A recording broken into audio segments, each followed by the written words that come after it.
aby som nadviazal na tú poslednú pesničku, tvoji košickí spoluobčania, ty vieš veľmi dobre napodobňovať menšinu, by som povedal teda rómsku. To je takzvaná košická šlachta. Áno. Tomu hovoríme. Košická šlachta, to je... Ako som to... No už si to povedal. Už Tak, to musí tak byť, no. Áno. To začína takto všetko. Servus, bratn. Netreba ti takú koženku, bratn. Koženku takú, ja. Čo? No. Čo si nenormálny? Čo si nenormálny? Nemôžeš rozprávať so šacom len tak. Však vieš, kto on je? Ty vieš, kto je? Však on nevie, kto si je. Bratn, mám pre teba taký kšef, vieš čo? Do Nemecka pôjdeš robiť na 2 mesiace, necháš pastu love, zajtra ti čavo bude volať. Nemáš 100 korún, do zajtra mi požičať.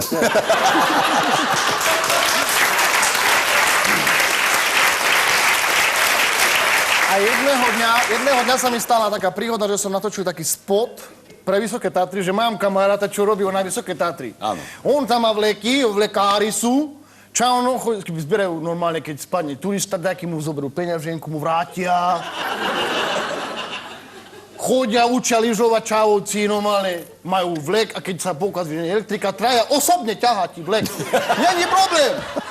No a to som natočil a vlastne sa to stalo takým nejakým kultom a ja potom niekedy, aj dnes sa mi to stalo v Nitre, zastavil chlapík na semaforoch a stiahol okna a hovorí: hej, bratn, ideš na Vysoké Tatry? Tam neviem, na Jakubkovú lúku. A ja som si vlastne vymyslel také malé jazykové okienko, keď som to vyrábal, a to je takzvané, že spodné č. Áno. Spodné č. Č. Č. To keď ti odídu tlmiča na aute vpredne, tak ti tak š. Ty tak dobrzdí, vieš, š stále. Takže spodné č, napríklad my, ako sa máš, kde si bol? Áno. Hovoríš stále spliv, ale stále... Je spodné č. Č, lebo máš brzdil, proste aj tlmiče a to tak. Potom je takzvané, keď ti spadne k do hrdla, to je takzvané, že kávenka, cukriky, poďte do kávu, kávu, to spadne k do kávu. Nemáme k. Spodné č máme, zadné k. Áno, a to daj dokopy? Čakaj.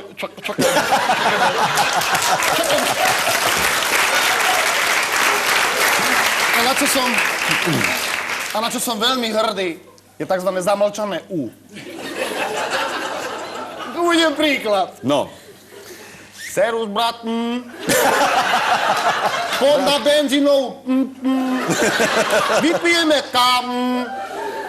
Neboj sa nič, keď máš adres.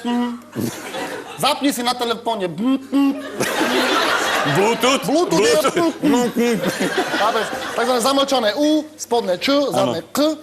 A potom je ešte takzvaný syndrom prasnutej hlavy, tesnenia hlavy na aute. Áno. To je takzvané, keď ti prasknú od nervov. Tak čo? Vieš, sa z nervóznych ti praskne tesnenie pod hlavou a konci. Serus, poď sem! Hej, poď sem! Vieš, jak? A to je takzvané bočné C. Áno. Musíš však dávať pozor, že keď chceš spojiť všetky tie veci dokopy, že je zadne Č. Tak vyzeráš, ako keby si bol z ústavu, no ale to je vlastne jazykové okienko. Toto by si mali učiť na konzervatórium.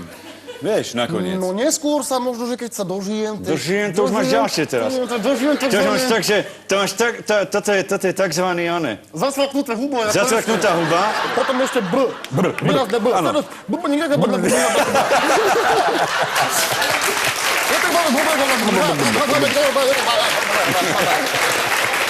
Bo som nevedel, nevládol. To je nové, keď som odišiel, no neviem, to má... Keď sa znova nejaké rošiel. A potom ešte sú aj nejaké iné, ale ty si už nepamätám teraz presne, ktoré to boli. Takzvané H, to vieš, to je H, to je také... Keď je to hračkovacie H. Hračkovacie R viem, a potom je francúzske R. A potom ešte je namiesto R G. Tgdlo. Tgdlo. Alebo tugbo dýchadlo. Tugbo dýchadlo? Dmýchadlo. Áno, tugbo. Môžeme alebo také, že... ale potom to je francúzske R, taká malá mrmatie, mala také veľmi výrazné. To sa ale robí takto, že sa musíš trošku napiť. Pozor, niečo ti to...